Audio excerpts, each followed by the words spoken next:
क्या कि आपने इस कार्यक्रम में मुंबई तक बुलाया। हालांकि इंसान हूँ तो कुछ चीज़ें प्लस माइनस भी हो जाती हैं। भाई इतना महान होता तो महापुरुष नहीं बन जाता, लेकिन कार्यक्रम चलते चलते अल्टीमेट याद आता है महापुरुषों का मिशन। इसलिए बाकी सारी चीज़ें दरकिनार। महत्वपूर्ण बात यह है, अभी आदमी साहब कह रहे थे, आप इतनी बातें कह रहे थे, यहाँ बैठा हुआ कोई शख्स ऐसा नहीं होगा कि वो इस बात से इत्तेफाक न रखता हो कि गेल वेल सेल रेल सब कुछ बिक रहा है। आरक्षण पर खतरा है, नौकरियों पर खतरा है, सब सहमत हैं। सुप्रीम कोर्ट का जिस तरीके से डिसीजन आया और डिसीजन की पृष्ठभूमि में किन लोगों का दिमाग था, किस तरह की मानसिकता थी, ये भी सब जाहिर है। मगर एक दिक्कत है जिसकी वजह से ये तमाम सारी चीजें समझने के बावजूद भुला दी जाती है, और वो एक दिक्कत केवल है कि किसी पेड़ के कटने का किस्सा ना होता अगर कुल्हाड़ी में उसी लकड़ी का हिस्सा ना होता। समस्याएं तो दिखती हैं सामने, लेकिन कुल्हाड़ी में लकड़ी जब समाज की आ जाती है तो बाकी सारी चीजें दरकिनार करके ये बात आ जाती है कि जाति का व्यक्ति आ गया है, बाकी आरक्षण इस सब बाद में निपट लिया जाएगा, पहले जाति के व्यक्ति को आगे बढ़ाओ। तो ये जाति जो मूल समस्या है उसी का इस्तेमाल, मैं किसी एक सरकार की बात नहीं कर रहा हूं, विभिन्न सरकारें कुल्हाड़ी में उसी समाज की लकड़ी का इस्तेमाल करके उनको गुलाम बनाती रहती है। दूसरी बात, आपने पीडीए की बात की, हम सब सहमत हैं। अखिलेश जी तो बहुत बाद में पीडीए और संविधान की बात करने के लिए सामने आए। भाई इलेक्शन टाइम में लग रहा था कि इससे फायदा हो सकता है, पहले फरसा भी पकड़ा, उन्होंने तमाम प्रयोग किए, जब सफल नहीं रहे प्रयोग तो उन्होंने कहा ये भी प्रयोग करके देखते हैं। ये प्रयोग पूरी तरीके से सफल भी रहा। तो अब मेरा सवाल है, जब पीडीए का प्रयोग 100% सफल रहा, आप 5 सीटों से 37 सीटों पर आ गए और इंडिया गठबंधन 43 सीटों पर उत्तर प्रदेश में आ गया, तो फिर पीडीए का वोट लेने के बाद विपक्ष का नेता पांडे जी क्यों? भाई इलेक्शन के टाइम में पीडीए पिछड़ा दलित अल्पसंख्यक, और इलेक्शन के बाद पीडीए पांडे डेवलपमेंट अथॉरिटी। बताइए, मैंने इस पर वीडियो बनाया कि पहला हक बनता था, इसलिए नहीं कि आदमी साहब बैठे, मैं जो बात है वो क्लियर बोलता हूं, पहला हक बनता था विपक्ष के नेता पर मुस्लिम समाज का, पहला। उसकी वजह क्या है, आंकड़ों से समझिए ना, वजह क्या है। विधानसभा चुनाव में समाजवादी पार्टी अगर 100 के पार हो पाई थी तो सिर्फ मुस्लिम समाज की बदौलत, क्योंकि 34 विधायक दिए थे मुस्लिमों ने, तब समाजवादी पार्टी 100 पार कर पाई। और इस बार 5 सांसद दिए हैं मुस्लिमों ने, यानी कि 34 सांसद और 34 विधायक और 5 सांसद वाले समाज को आपने विपक्ष का नेता नहीं बनाया। बनाया किसको? 5 विधायक जीते थे ब्राह्मण, 5 समाजवादी पार्टी, लगभग 32-33 टिकट देने के बाद 5 ब्राह्मण जीते थे। 5 में 3 ने राज्यसभा चुनाव में धोखा दे दिया, 3 ब्राह्मणों। अब बचे समाजवादी पार्टी में जमा विधायक, कुल जमा 2 ब्राह्मण, और 2 में से 1 ब्राह्मण इस काबिल हो जाता है कि वो विपक्ष का नेता हो जाता है। यही कंफ्यूजन पीडीए को पीडीए नहीं बनने दे रहा। जब समाजवादी पार्टी, हमने अभी संविधान की प्रस्तावना पढ़ी, धर्मनिरपेक्ष और पंथ निरपेक्ष दोनों शब्द आते हैं। आज मंदिर या मस्जिद जाना किसी की भी आस्था का विषय है। कोई हिंदू होकर के, जैसे मैं व्यक्तिगत अपनी बात क्लियर कर देता हूं, मैं अनीश्वरवादी व्यक्ति, मुझे किसी भी ईश्वर की सत्ता में कोई भरोसा नहीं, लेकिन हाँ किसी भी धार्मिक इंसान से ज्यादा बड़ा धार्मिक हूं, इसी मंच पर प्रूव कर सकता हूं। कैसे? जिन लोगों ने कहा कि मुझे मां गंगा ने बुलाया, या उनको छोड़ देते हैं, तमाम वो लोग जो गंगा को, यमुना को, सरस्वती को देवी मानते हैं, मैं नहीं मानता, मैं रिवर मानता हूं, क्योंकि मैं मानववादी हूं, अम्बेडकरवादी। मैं नदी को रिवर मानता हूं, इसके बावजूद मैं नदी को गंदा नहीं करता हूं, ना उसमें राख डालता हूं, ना उसमें कोई मूर्ति विसर्जन करता हूं, कुछ नहीं करता, पवित्र साफ रखता हूं। लेकिन जिन लोगों ने कहा कि रिवर नहीं मां है, चुनौती देकर के कह रहा हूं कि वही नदी को गंदा करना। तो तुम ज्यादा बड़े धार्मिक हो कि हम ज्यादा बड़े धार्मिक? मैं चूहे को गणेश का वाहन नहीं मानता, चूहे को चूहा मानता हूं, माउस एक छोटा सा जीव है। जो लोग गणेश का वाहन मानते हैं चूहे को, मतलब चूहे को मानते हैं कि गणेश का वाहन है, वो लोग अपने घर में चूहा मार दबा रखते हैं। कौन नहीं रखता है, लेकिन मैं मानववादी व्यक्ति हूं, मैं उसको चूहा मारता हूं। फिर भी पता कर लेना अगर एक भी बात गलत हो।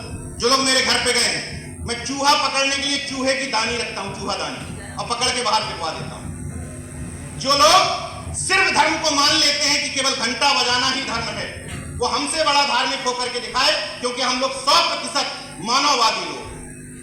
हमारे लिए धर्म का मतलब है जैसे चीनी का धर्म होता है उसकी मिठास, नमक का धर्म होता है उसका कसैलापन, वैसे ही हम इंसान हैं, हमारा असली धर्म है इंसानियत और मानवता। हम इसी धर्म को फॉलो करने वाले लोग हैं।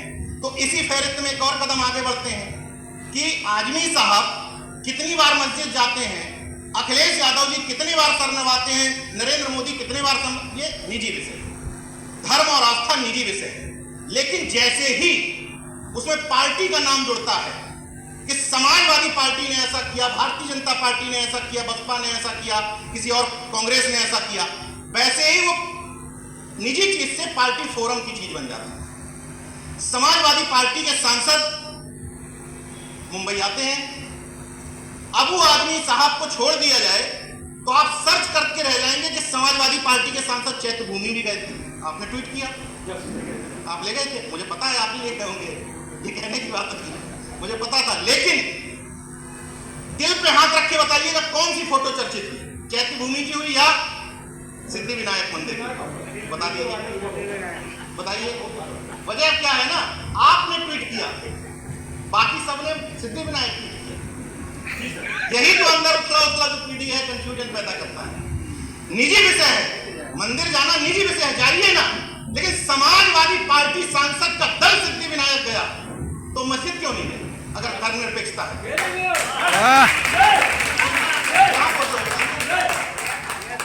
कहां ट्वीट है?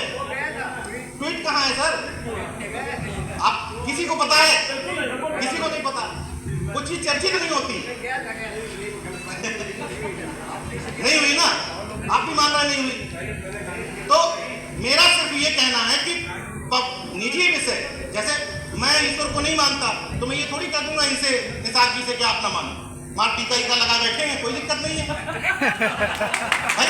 हाँ, बस इतना कर दूंगा कि इनसे थोड़ा दूर भाषण दे रहा हूं कि वीडियो में ना, इसीलिए मैं यहाँ खड़े होकर दे रहा हूँ।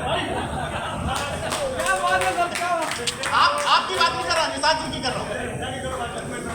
नहीं सर, आपकी बात नहीं कर रहा, निषाद जी की कर रहा हूँ, मार टीका ठोके हुए उनकी बात कर रहा हूँ।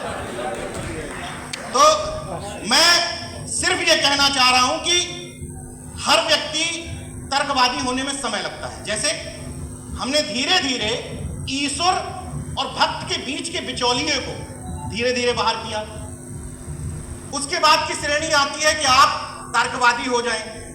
जो लोग इतने तर्कवादी नहीं हो पा रहे कि पाखंड और आडम्बर में पड़े हुए, उन कम से कम, देखिए दो तरह के हिंदू हैं इस समय देश में। एक हिंदू वो है जो 2014 से पहले था, उससे देश को कोई तकलीफ नहीं, वो आराम से अमन चैन के साथ रहता है। लेकिन कुछ हिंदू 2014 के बाद बने, उनसे देश को बहुत तकलीफ है। तो जो हिंदू 2014 के बाद बने, उन लोगों से मेरा अनुरोध है, या उन आप सब भाइयों से मेरा अनुरोध है कि आप अगर पूर्णता तार्किक नहीं हो पा रहे हैं, पूर्णता महामना रामस्वरूप वर्मा को फॉलो नहीं कर पा रहे हैं, तो कम से कम आपके और ईश्वर के बीच में जो बिचौलिया है, मीडिएटर जो माल पिलता है, उसको तो बाहर कर दो, उसको तो बाहर कर सकते हो भाई। आप भी अभी भाषण में कई बार मनुवादी बोले, यहां जितने मैं मंचों पर जाता हूं पूरे देश भर में, ब्राह्मणवाद, पाखंडवाद, अंधविश्वास, मनुवाद, सामंतवाद, तुम जैसे अन्ना हजारे आंदोलन चल रहा था, मैं हिंदुस्तान न्यूज़पेपर में हुआ करता था, मेरे अलावा सारे लोग ऑफिस में जितने थे वो अन्ना आंदोलन के समर्थन में थे, केवल मैं अपना समर्थन में था ना विरोध में। तो मेरा उस समय सवाल था, जो लोग विरोध में प्रदर्शन कर रहे थे, कि अगर वास्तव में सारा देश भ्रष्टाचार के विरोध में था तो भ्रष्टाचार कर कौन रहा? वैसे ही अगर वास्तव में जितने लोग मंचों पर भाषण देते हैं उतने लोग वास्तव में तर्कवादी, मनुवाद के विरोध में हैं, सामंतवाद के विरोध में हैं, तो फिर ये हो कहां से रहा? गलत तो सवाल नहीं है। इसका मतलब कहा कुछ जा रहा है, किया कुछ जा रहा है। नीरज पटेल मंचों पर भाषण ठोक रहे हैं और घर में नीरज पटेल की पत्नी या और अन्य लोग मनुवाद के एजेंट बने बैठे हैं। तो कैसे समाज परिवर्तित होगा? ट्राई मारना है तो जनता की तरफ उंगली मत करो, उंगली अपनी तरफ करो कि हम भाई जनता को गाली देना तो बहुत आसान है, ये गलत है, ये गलत है, ये मूर्ख है, इनको समझ में नहीं आ रहा। अपनी तरफ उंगली करके पूछो कि जिस समय देश में लेटरल एंट्री के तहत एक खास जाति के लोगों को आईएएस बनाया जा रहा था, जिस समय आपकी नौकरियों को खत्म करने के लिए निजीकरण किया जा रहा था, रेल घेल वेल से सब कुछ बेचा जा रहा था, जिस समय वक्फ बोर्ड की जमीन कौड़ियों के भाव अंबानी जैसे को देकर के एंटीलिया बनवाया जा रहा था, उस दौर में आप क्या कर रहे थे? आपने अपनी जिम्मेदारी कितनी ताकत के साथ निभाई? क्योंकि ये कहना तो बहुत आसान है, नेताओं को तो भेज देते हैं, सदन में कुछ नहीं बोलते, ब्यूरोक्रेट्स पहुंच जाता है, समाज के लिए कुछ नहीं करता।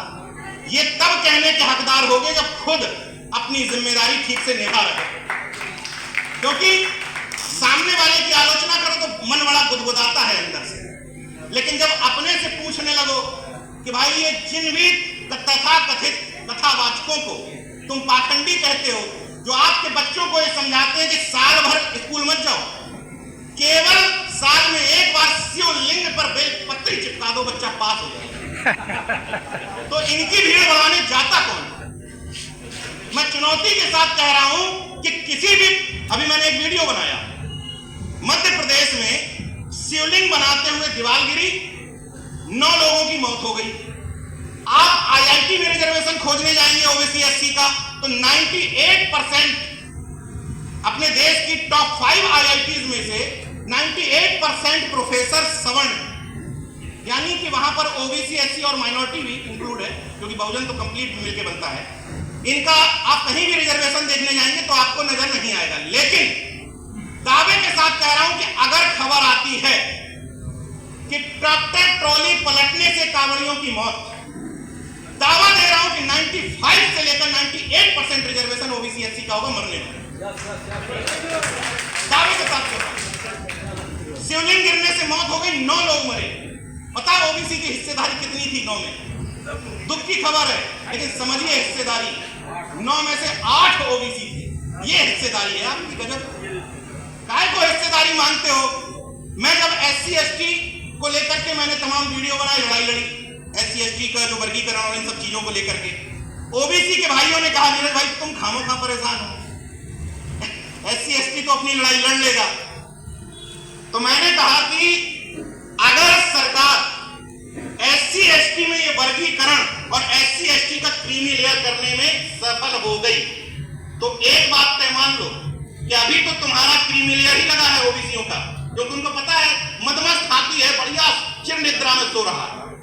वो कई बार ऐसे पत्थर उछाल के देखते हैं घर का मालिक सो रहा है या जाग रहा है, वो समझ जाते हैं बढ़िया मदमस्त सो रहा है, तो इंप्लीमेंट कर देते हैं। वैसे अगर वो सफल हो जाते हैं एससी एसटी में तो यकीन मानिए कि आपका वर्गीकरण होकर ही रहता। इसलिए ये लड़ाई लड़ी जा रही थी कि एससी एसटी तो एक वर्ग है, क्योंकि ओबीसी वर्ग नहीं है, जातियों का समूह है। जाग जाओ कुर्मी शूरवीरों, जाग जाओ मौर्य वंश के लोगों, जाग जाओ अहिर वंश के लोगों। तो इस चक्कर में आप वर्ग तो बन नहीं पाए, ओबीसी हो नहीं पाए, अपनी अपनी जातियों को जगाते रह गए। इसलिए मैं इस मंच से कह रहा हूं और तमाम मंचों से कह रहा हूं, तमाम मंचों से, कि अगर आप बहुजन कॉन्सेप्ट में हैं, इसको किसी व्यक्ति या संगठन की आलोचना मत मानिएगा, क्योंकि मैं बहुजन हूं, मैं किसी जातिवादी का नहीं हूं, बहुजन हूं, तार्किक हूं, अम्बेडकरवादी हूं, तर्कवादी हूं।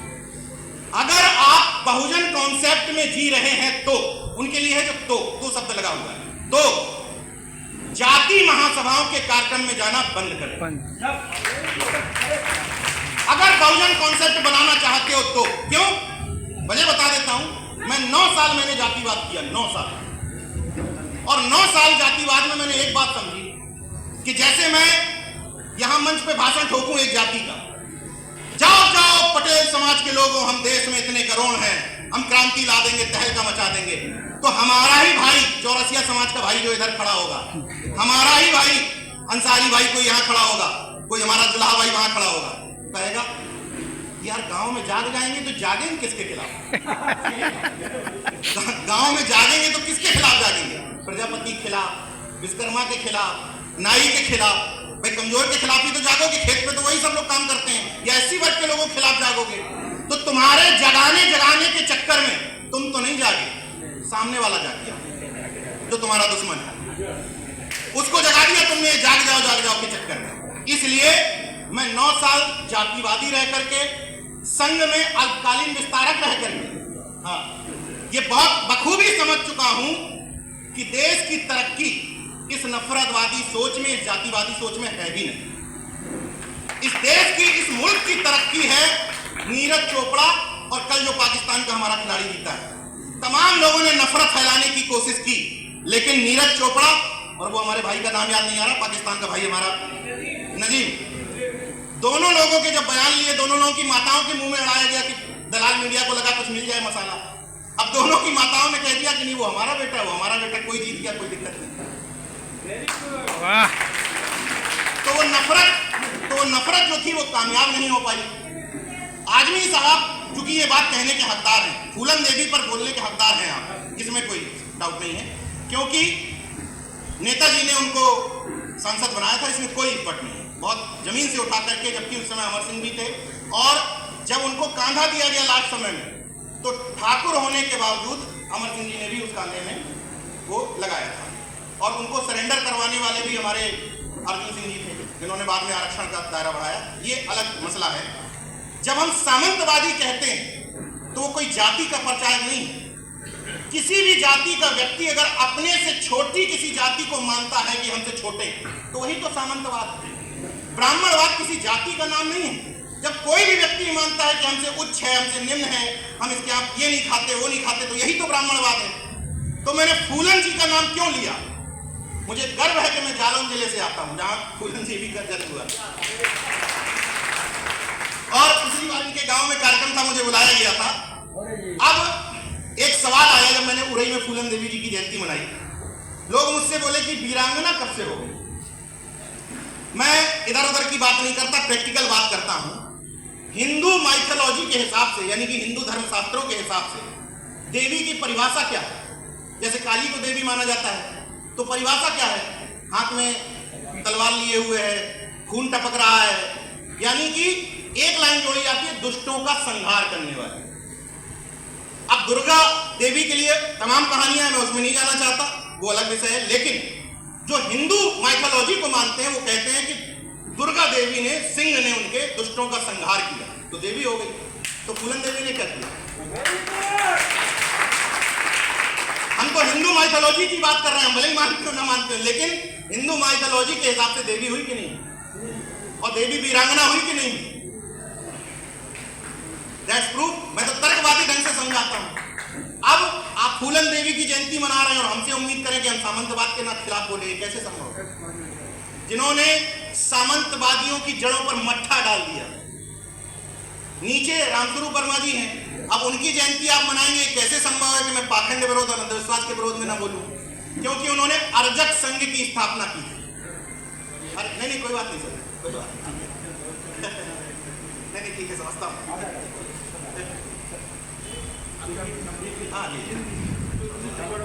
सर एक मिनट सर, लालमणि मोहर जी एक सम्राट अशोक देकर के सबको सम्मानित करें। सर एक सेकंड जी प्लीज। माननीय अबू हासिम जी, दरअसल लालमणि मोहर जी आपको एक सम्राट अशोक का लाभ जो कि मां के सम्मान में किया भारतवर्ष का निर्माण, सम्राट अशोक मान, एक बार जोरदार ताली चाहूंगा मैं। अब इस बार सांसदों को सर बुलाना जब ना, तो कैनरी गुफा दिखाना, सम्राट अशोक के जमाने का बनाया हुआ, समर्थन मैं करूंगा। हाँ अरे सर एक बार और बुलाइए सर, अगर जीतना है तो, और एक बार विश्व में फसला पगौड़ा, 2 चीज बधाई। एक बार जोरदार तालियों से सम्मान करें। Thank you thank you thank you thank you. महामना रामस्वरूप वर्मा जी की बात हो रही थी, तो रामस्वरूप वर्मा जी की बात होगी तो अर्जक संघ का नाम आएगा ही आएगा। तो अर्जक संघ अर्जक का मतलब क्या था रामस्वरूप वर्मा जी की नजर में? अर्जक मतलब वो लोग जो कमेरे लोग हैं, कमाकर खाने वाले लोग। तो यानी कि ऐसे भी लोग समाज में होंगे जो अनर्जक हैं, जो मूर्ख बना के, बेवकूफ बना के, या यूं कहें हरामखोरी से खाते हैं। कुछ लोग तो होंगे जरूर। भाई अर्जक संघ अगर बनाया था, आप इसी डिफरेंस को समझ लें। जो तमाम लोग यहाँ पर ऐसे लोग हैं भाई, वो तो उनके माथे और हाथ और सब बता देता है कि भाई, जैसे बार बार हमारे मौर्य जी कह रहे थे, राम भरोस जी बार बार कह रहे थे मनोज जी के लिए विकलांग है, विकलांग है, विकलांग है। अरे गाय के विकलांग है यार, उन मानसिक विकलांगों से तो ठीक ही हैं। एक नंबर, एक नंबर। जो मनुवाद और ब्राह्मणवाद ओढ़ बिछा रहे हैं, शरीर में साफ दिखा रहे हैं, उनसे तो ठीक ही है। किस बात के विकलांग हैं? हिम्मत रखते हैं कि कस्टम विभाग की नौकरी करते हुए मंच पर बोलने को तैयार हैं। विकलांगता तो वो है जो दिख रही है, झलक रही है आपके शरीर में। उन मानसिक विकलांगता से दूर करना है। शारीरिक विकलांगता तो भाई जन्म के साथ मिलती है, मानसिक विकलांगता को आप दूर कर सकते हैं। उस मानसिक विकलांगता को दूर करने के लिए इस तरह के कार्यक्रम आयोजित किए जाते हैं। और इस तरह के कार्यक्रमों में जैसे गीता जी नाम है ना आपका, सुशीला जी को बुला लिया, संगीता जी आई बगल में है, आप लोग हैं, तो ये छौका मारने से काम नहीं चलेगा। जैसे दाल में जीरा दिखता है कि तड़का मार दिया, दाल पीली पीली दिख रही, बीच में जीरा जीरा दिख रहा है हल्का हल्का। जैसे किसी भी जब जाति के किसी कार्यक्रम में पूछो भाई जातिवाद क्यों कर रहे, अरे क्या बात कर रहे हो, देखो हमने फलाने साहब को बैठा ला है छौका मारने के लिए। वैसे ही छौका मारने के लिए महिलाएं बुलाने से काम नहीं चलेगा। अगर कार्यक्रम कर रहे हैं तो महिलाओं को ठीक ठाक संख्या में बुलाना पड़ेगा। क्योंकि मैंने फिर वही बात कही कि पुरुष लोग तो ऐसे कार्यक्रमों में जाते रहते हैं, मंचों से सुनते रहते हैं, लेकिन बच्चे को गोबर पूजना महिला ही बताती है, पुरुष नहीं बताता। क्योंकि पुरुष तो घर से बाहर रहता है और वो तो टाइप फाइट होकर मंचों में भाषण ठोकता है कि हम चेंज हो गए, हम अम्बेडकरवादी हो गए। लेकिन जब तक महिलाओं को कार्यक्रम में लाओगे नहीं, वो रस्सी आवत जाते वाली कहानी याद है ना, रस्सी आवत जाते सिल पर परत निशान। एक बार आएंगी कहेंगी बोरिंग कार्यक्रम था, बकवास था, क्या फालतू लोग बोल रहे थे। दूसरी बार आएंगी कुछ कुछ इंटरेस्ट जागेगा, तीसरी बार आएंगी थोड़ा थोड़ा परिवर्तित होंगी। भाई जैसे कथावाचकों की ज्ञान सुन सुन करके तो पाखंडी हो गई ना, तो यही मान लो कि कथावाचकों में समय खराब होता है, थोड़ा समय यहां भी खराब कर लिया जाए। लेकिन आपको मेहनत करके लाना पड़ेगा। अगर कोई व्यक्ति ये कह रहा है कि मेरे ट्राई मारने के बावजूद मेरी माँ, पत्नी, बच्चे नहीं बदल रहे, तो माफ करिएगा, आपने ईमानदारी ठीक से नहीं दिखाई।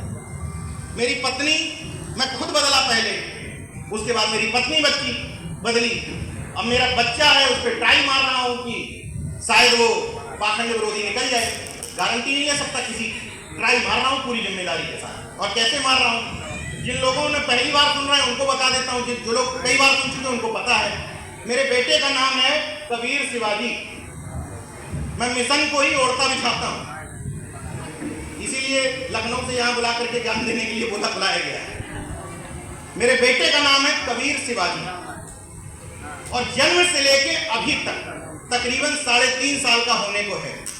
आज तक उसको महिलाएं सुन लीजिएगा, नजर नहीं लगी आज तक नजर। जबकि न नजर बट्टू है, न कजर बट्टू है, न लाल टीका है, न काला टीका है, न चाकू है, न हाय है, कुछ नहीं है गले।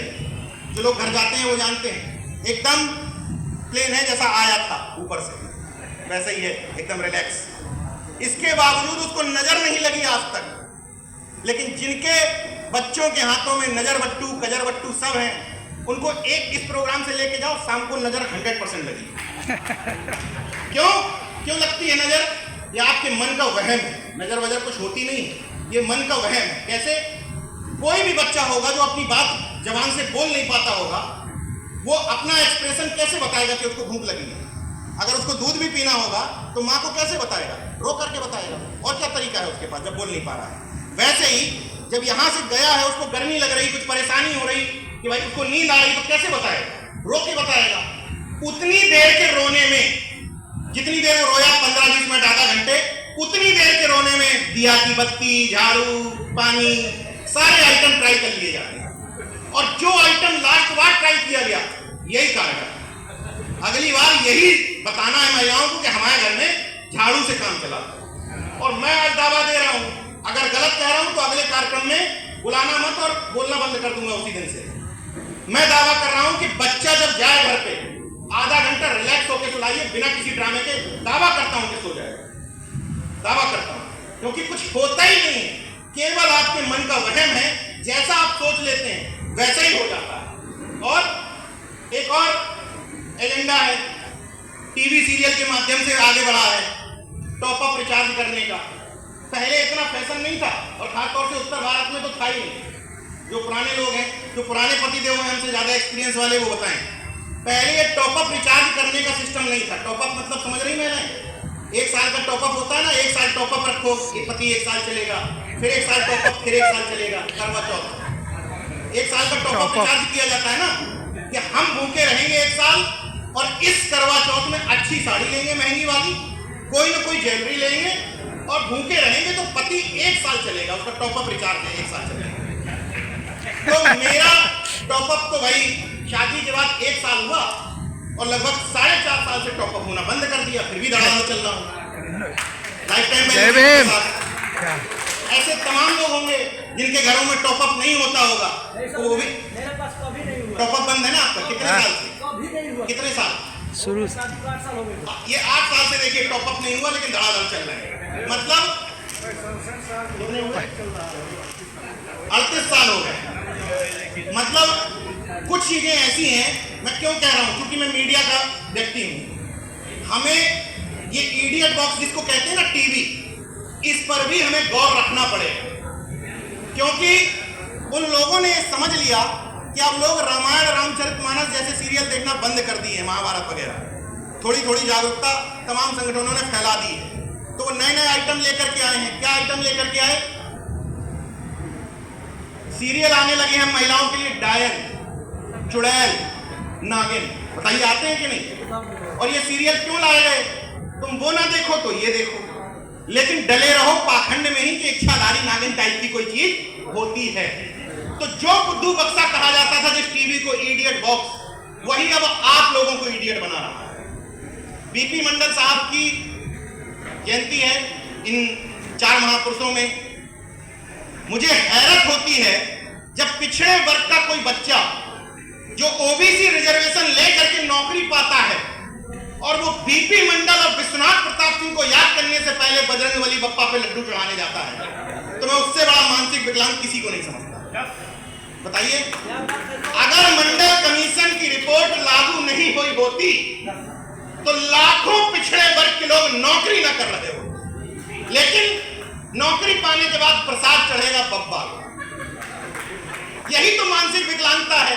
उस विकलांगता को दूर करने के लिए हम सब लोग यहाँ एकजुट हुए। और अंतिम बात कह के बात खत्म करूंगा कि माननीय सुप्रीम कोर्ट से मेरा एक अनुरोध है कि अगर ओबीसी में क्रीमी लेयर हो गया है, अगर SC ST में क्रीमी लेयर के लोग तैयार हो गए हैं, तो वो क्रीमी लेयर के जज सुप्रीम कोर्ट में भी तो बनाओ। क्या बात है, क्या बात है भाई। अगर क्रीमी लेयर का मतलब क्या होता है? इस समाज के ऊपर वाले लोग। अगर क्रीमी लेयर आपको दिखने लगा है, भाई ओबीसी में तो आपको 92 से दिख रहा है, और अब SC ST में आपको दिखना शुरू हो गया क्रीमी लेयर, तो वो क्रीमी लेयर वाले लोग क्यों नहीं आपके उच्च न्यायालयों में, सुप्रीम कोर्ट में जज के रूप में दिखाई देते हैं? एक बात। दूसरी चीज, जो क्रीमी लेयर वाले लोग हैं, इसके बावजूद नौकरियों में जो लोग नौकरी पेशा जुड़े वो जानते हैं, उत्तर प्रदेश में और देश भर के विश्वविद्यालयों में एक शब्द लाया जा रहा है NFS, यानी कि नॉट फाउंड सुटेबल। ओबीसी में क्रीमी लेयर होने के बावजूद, SC ST में क्रीमी लेयर बनने के बावजूद नॉट फाउंड सुटेबल मतलब योग्य उम्मीदवार नहीं मिल रहे, योग्य लोग नहीं मिल रहे। अब सोच लो कि जब वर्गीकरण कर देंगे तो क्या खाट योग्य लोग मिलेंगे उनको? जब मैं ये सवाल उठाता हूं तो तमाम लोगों को जो ओबीसी की अन्य जातियों से हैं, SC की अन्य जातियों से, उनको लगता है कि नीरज भाई आप वर्गीकरण क्यों खिलाफ हैं, हमें हिस्सेदारी मिलेगी। मैंने उसको बहुत अच्छी तरह से समझाया, हिस्सेदारी नहीं मिलेगी। मान लीजिए वाल्मीकि समाज के लिए कोई सीट रिजर्व है, मान लीजिए, अब उन्होंने योग्यता रखी कि इसमें केमिस्ट्री में PhD चाहिए, तो बताइए कितने लोग मिलेंगे? मान लो मिल भी गए, मान लो मिल गए, तो एनएफएस करेंगे, दूसरी बार एफएनएफएस करेंगे, फिर सवर्ण से भर देंगे। और अब चूंकि नौकरियां उन्होंने क्या किया, पहले यूनिवर्सिटी में विभागवार आरक्षण था, पहले पूरे यूनिवर्सिटी वार था, उसी को एक इकाई माना जाता था। अब विभागवार आरक्षण कर दिया है।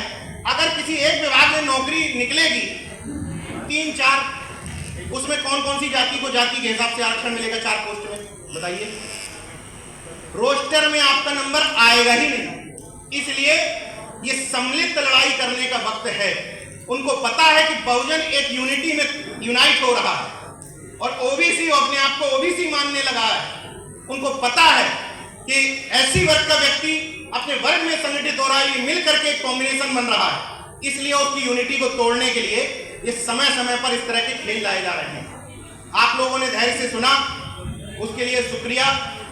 और एक अनुरोध जरूर करूंगा कि अगली बार कार्यक्रमों में घर से जो पुरुष आ रहे हैं, अगर चाहते हो, मैं सबसे अनुरोध नहीं करता, अगर चाहते हो कि महिलाओं का भी इन्वॉल्वनेस बढ़े तो शुरुआत अपने घर से करो, अपनी महिलाओं को कार्यक्रम में इन्वॉल्व करो, अपने बच्चों को मिशन के काम में लगाओ, ताकि 20 साल बाद ये कहने के लिए न रह जाए कि हम तो करते थे, अब अगली पीढ़ी गायब है।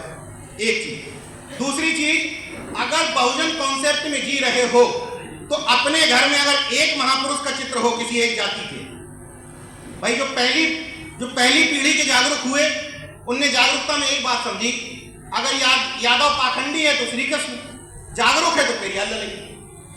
अगर कुर्मी कम जागरूक है तो सरदार पटेल, जागरूक हो गया तो रामस्वरूप वर्मा। यही स्थिति मौर्य की, यही निषाद की, सबकी वही है। मैं कह रहा हूं कि जब पहले साल आप मूवमेंट में आए तब चलेगा कि आप निषाद हैं, आप फूलन देवी लगाए, कि चलेगा, 1 साल चलेगा, 2 साल चलेगा, 3 साल चलेगा। लेकिन अगर 4थे साल बाद भी नाई केवल कर्पूरी ठाकुर को ही याद करेगा तो आप बहुजन मिशन में नहीं है, आप जातिवाद के एजेंडे पर हैं और उसी को आप ठीक से चलाइए।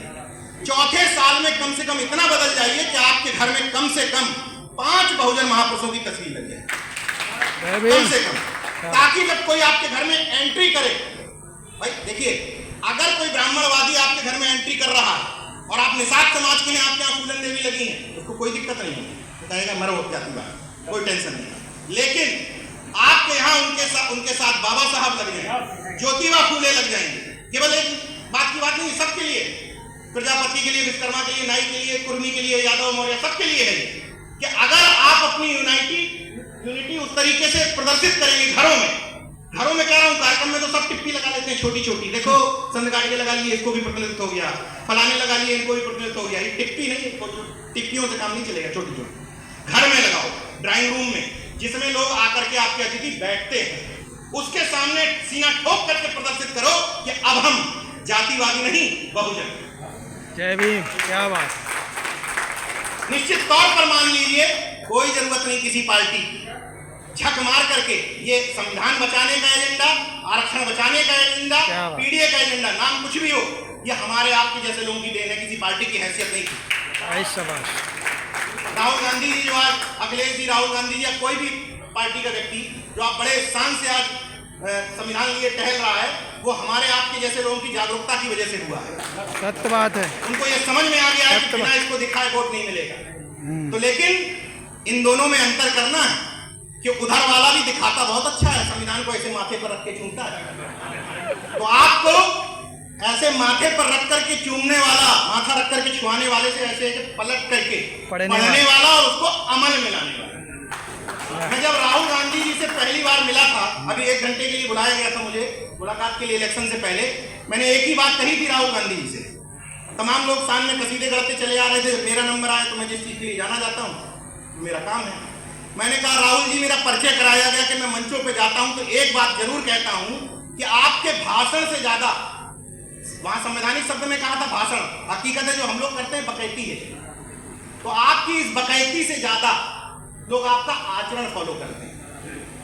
भाषण तो लच्छेदार बहुत अच्छा लोग दे देते हैं, लेकिन जब आपके जीवन चरित्र में वो चीज नजर आती है तो उसको लोग ज्यादा फॉलो करते हैं। मैंने कहा राहुल जी, भाषण तो बड़े अच्छे चल रहे हैं, ओबीसी को मजा भी आ रहा है, एससी को मजा भी आ रहा है, लेकिन जब तक आचरण में परिणति नहीं होगी, जातिवाद जनगणना की बात तो कर रहे हो, जब तक कांग्रेस शासित राज्यों में जातिवार जनगणना नहीं कराओगे तब तक खेल बनेगा नहीं।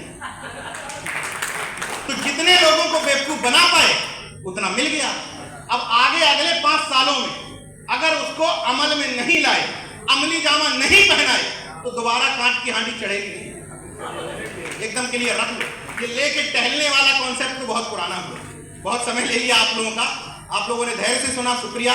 और इस मंच की तरफ से आया शुरुआत में भाई, अभी हूं तो इंसान ही ना। मैं बार बार कहता हूं दिल बड़ा करो नाक छोटी करो, करता हूं, लेकिन हूं तो इंसान ना, उम्र भी कम है तो गुस्सा आ जाता है। पीछे की कुर्सियों को देखकर, यहाँ का मैनेजमेंट देख के गुस्सा आया। क्या लखनऊ से हम लोग आ गए और मजा नहीं आ रहा है? भाई है इसलिए कह रहा हूं आपसे। लेकिन अल्टीमेटली क्या है, बात बुलाया गया है मिशन के लिए। 10 लोग होंगे, उनको सुनाया जाएगा, क्या दिक्कत है भाई? जो घर में बैठा है, जो घर में बैठा है उसके लिए कार्यक्रम थोड़ी, वो तो मुर्दा है ही। जो जिंदा लोग सुनना चाहते हैं उनके लिए कार्यक्रम है। तो आप सब लोग आए हैं, आपका शुक्रिया है। और 2 लाइनों के साथ बात खत्म करूंगा इस पूरे संगठन की तरफ से कि अभी तो परिंदे शुमार करना है, अभी तो परिंदे शुमार करना है, फिर हमारे ये सब भाई मिल करके बताएंगे कि किस किस पे वार करना है। जय भीम। अभी तो परिंदे शुमार करना है, फिर हम बताएंगे कि किस किस पे वार करना है। बड़ा गुरूर है सामंतियों तुझे, मगर हम सब अंबेडकरवादियों को, हम सब तर्कवादियों को, हम सब बौद्धिस्टों को, हम सब अर्जकवादियों को जिद है कि दरिया को पार करना। नमो बुद्धाय, जय भीम, जय अर्जक, जय विज्ञान, जय संविधान, कुल गुलाम जिंदाबाद, इनकलाब जिंदाबाद। आज इस कार्यक्रम में बुलाने के लिए बड़े भाई हमारे ओपी मौर्य जी, जहां कह देंगे आना पड़ेगा, जहां आप बुला लेंगे। राम भरोस जी हैं, इनको इनकार ही नहीं किया जा सकता भाई। कुछ भी करें, कहीं भी बुलाएं, आना है भाई है तो जिम्मेदारी निभानी है। आप सब लोगों ने कम समय में कार्यक्रम रखा। अल्टीमेट ये है कि कार्यक्रम रखा तो 4 महापुरुषों को याद तो किया, वही इंपॉर्टेंट है, बाकी सारी चीजें गौड़ है। बुलाने के लिए शुक्रिया, धन्यवाद।